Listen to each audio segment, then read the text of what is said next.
Jsem aktivní sportovec, za poslední rok jsem si opakovaně podvrtnul kotník a teď mám bolesti při běhání, poradíte mi. To je poměrně častý problém. A ve chvíli, kdy se tento úraz stává opakovaně a pacient byl vyšetřen už rentgenem a ví, že tam není žádná zlomenina, tak je potřeba dovyšetřit ty měkké tkáně.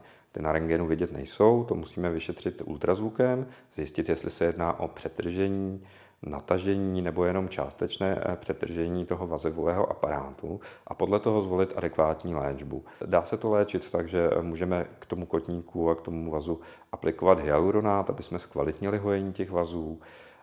Můžeme tam dát vysokovýkonný laser nebo fokusovanou rázovou vlnu v závislosti na tom, o jak čerstvé poranění se jedná. Fixujeme nebo pomáháme vlastně udělat ideální rozsah toho pohybu pomocí kinesiotejpů a cíleným cvičením pod dohledem fyzioterapeuta zlepšit pohybové stereotypy a doposilovat oslabené svaly.